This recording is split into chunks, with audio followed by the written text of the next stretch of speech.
మైలవరంలో తిరుపతిరావు ఓటమి గల కారణం?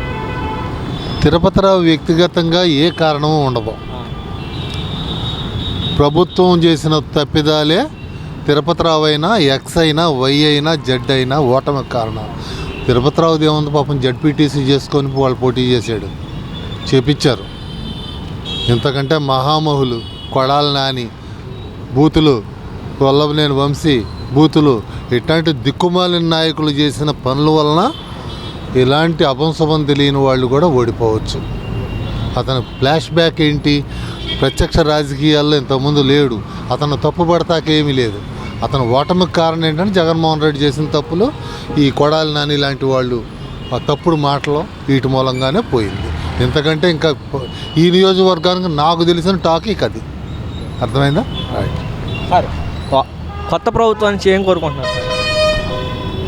ఏమి మేలు జరిగిద్దో మాకు తెలియదు, కానీ ఈ దిక్కుమాలినతనం అయితే ఉండదు. ఎంతో కొంత ప్రయత్నం అయితే జరిగిద్ది. కంపల్సరీగా అభివృద్ధి వైపుకి అడుగులు పడతాయనే నమ్మకంతో హర్షిస్తున్నాం మేము. ఇవాళ రాష్ట్ర ప్రజలు గతంలో 1994లో కాంగ్రెస్ పార్టీకి అపోజిషన్ హోదా, ప్రతిపక్ష హోదా కూడా ఇవ్వకుండా ఎలా చేశారో ఇవాళ అదే పరిస్థితి పునరావృతమైంది. కారణం ఏంటి? ఆ రోజుల్లో 85లో ఎన్టీ రామారావు ముఖ్యమంత్రి అయిన తర్వాత 89లో ఓడగొట్టారు. ఓడగొట్టిన తర్వాత రామారావు విలువేంటో తెలిసింది. అదే పరిస్థితి 94లో రిపీట్ అయ్యి 94లో ప్రతిపక్ష హోదా లేకుండా కాంగ్రెస్ పార్టీ ఉమ్మడి రాష్ట్రంలో ఎలా జరిగిందో ఇవాళ అదే పరిస్థితి పునరావృతమైంది. ఇంకేం లేదు, తప్పిదాలే.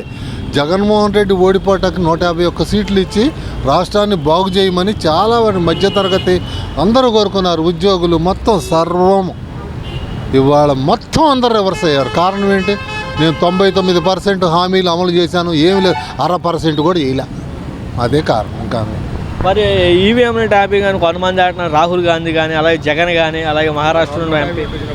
అది కాదు, అప్పుడు గతంలో కూడా మరి ఈవీఎంలు ఉండాలిగా. రెండోది ఇంకా అడ్వాన్స్ టెక్నాలజీ.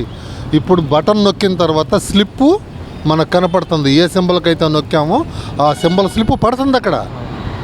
ఇంకా దాన్ని ఈవీఎంని తప్పు పడతామంటే కేవలం ఊరికి నెపం వేయటం తప్పితే ఇంకా ఆలోచనే లేదు. అది సార్, పోలవరం ఆలస్యత కారణం వైసీపీ అని చంద్రబాబు నాయుడు కాదు, చంద్రబాబు నాయుడు కారణం అని అంబటి రాంబాబు అంటున్నారు.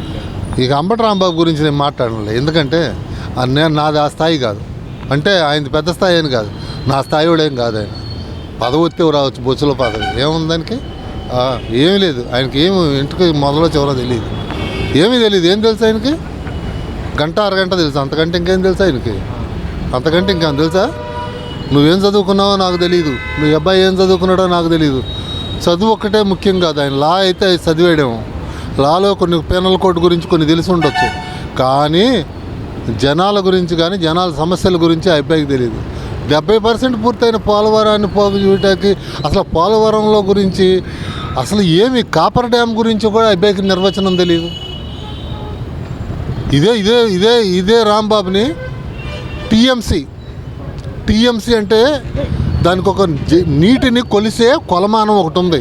నేను మాట్లాడటం కాదు, ఆ టీఎంసీ అనే పదానికి అర్థం చెప్పమని అది చెప్పలేడు. మా బోటోళ్ళం నేను అంత చదువుకోలేం, మేము చెప్పగలం. అంటే 48 గంటల్లో కట్టాలి పోలవరాన్ని డయాఫ్రమ్ వాల్ అనేది గిన్నీస్ బుక్ రికార్డు కోసమే ఇలాంటి ప్రయత్నం చేశారు. అది తప్పుదాని వల్లే కూలిపోయిందని చెప్పి చెప్తున్నారు. ఇవన్నీ ఉత్తమాటలు, ఇవన్నీ కాదు. అసలు చేసింది ఎక్కడ తెచ్చారు? వరద వచ్చే ముందు, నీళ్ళు వచ్చేటప్పుడు ముందు ఇది చేస్తే ఉంటుందా? పోక దానికి ఒక అదును, ఒక టైం ఉంటుంది. వ్యవసాయం చేసేవాడు, విత్తనాలు చల్లేవాడికి ఏముంటుంది? ఒక అదును ఉంటుంది. ఆరుద్దరులో అడ్డెడు చల్లితే పుట్టెడు మండుతాయి. ఇప్పుడు బ్రిడ్జి కడుతున్నారు, ఇక్కడ ఎన్ని జాగ్రత్తలు తీసుకుంటున్నారు బ్రిడ్జి కడటానికి? ఈ కృష్ణానది మీద ఇప్పుడు అమరావతి వైపు నుంచి మనకు వచ్చే highway outer ring road bridge కడటానికి ఒక పక్క ప్రణాళిక ఉంటుంది. ఏ టైంలో ఏ పని చేయాలో తెలిస్తేనే ఆ పని నెరవేరుద్ది. అంతేగాని శాంతం గోదావరి వెళ్ళు వచ్చే టైంలో కాపర్ డ్యామ్ వేస్తాను, బొచ్చేస్తాను, బొషాను వేస్తాను అంటే ఇట్లా కదా ఉంటుంది. ఏ పని జరుగుతుంది? అంతకుముందు 2 సంవత్సరాలు ఈ అనుమతులు, రాష్ట్రంలో మండలాలను విలీనం చేయటం, ఉమ్మడి రాష్ట్రాల్లో ఈ సమస్యతో 2 సంవత్సరాలు దాదాపుకి వెళ్ళిపోయింది. ఆ మిగిలిన 3 సంవత్సరాల్లో 70% పూర్తి చేశారు. వీళ్ళకి 5 సంవత్సరాల్లో 0.5%, 21లో చేస్తాం, 22లో చేస్తాం, 23లో చేస్తాం, 25లో చేస్తాం. ఏం చేశారు? వచ్చారు ఒక్క పని. కనీసం ఆ పైకి ఉన్న ఓవర్ ల్యాప్స్ ఉన్న రాడ్లు కూడా తుప్పు తినే పరిస్థితికి వచ్చినాయి. వాటిని ఇప్పుడు సరి చేసుకోవాలంటే బోల్డ్ అంత వ్యయము, బోల్డ్ అంత జాగ్రత్తలు తీసుకోవాల్సిన పరిస్థితి ఉంది పోలవరంలో. అది పరిస్థితి. సార్ రిషికొండ మీద మీ అభిప్రాయం సార్? కొంతమంది ప్రభుత్వ భవనం అని అంటున్నారు, కాదు జగన్మోహన్ రెడ్డి విలాసం కోసం కట్టుకునే కొంతమంది అన్నారు. మీ అభిప్రాయం? అందరి అభిప్రాయం కూడా ఒకటే.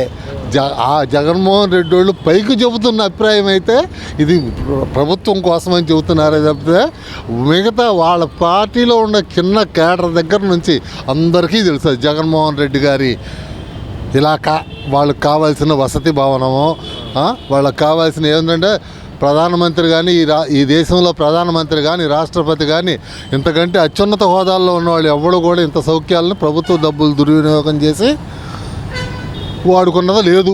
ఈయనే ఫస్ట్, ఈయనే లాస్ట్.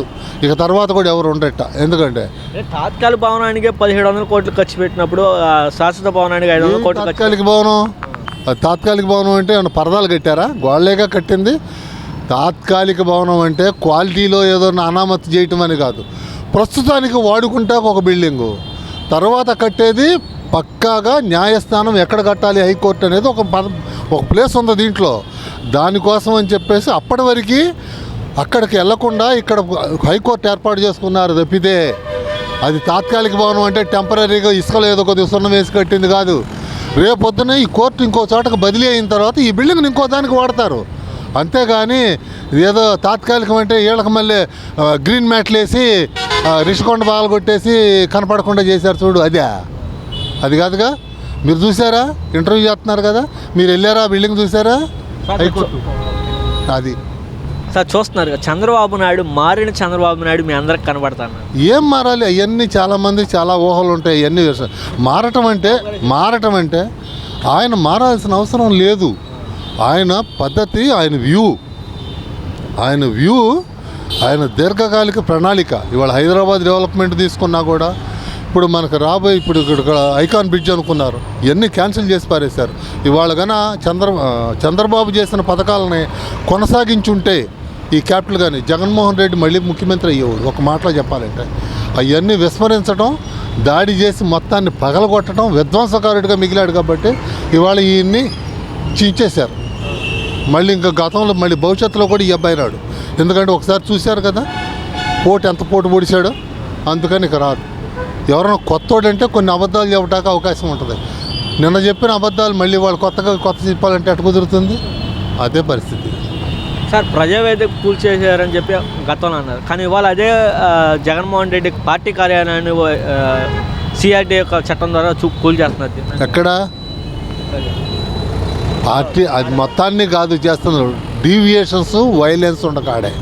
అక్కడ హైదరాబాద్లో అయినా ఎక్కడైనా సరే ఆయన రోడ్లని ఆక్రమించేసి ఏమీ అసలు ఒక జనాలను తిరగనీయకుండా చేస్తున్నారు. కాబట్టి జనాలకు అనువుగా ఇప్పుడు చేయటం కోసమని ఆయన ఎక్కడెక్కడైతే మూసాడో, ఎక్కడెక్కడైతే ప్రతిబంధకంగా పెట్టాడో వాటిని వరకే సవరిస్తున్నారు తప్పితే మీరు ఎక్కడైనా చూడండి ఆయన లోపల ఆయన మహల్ని వీటిని ఎవ్వరూ ఏమీ చేయటల్లా. ఇదంతా తప్పుడు ప్రచారం.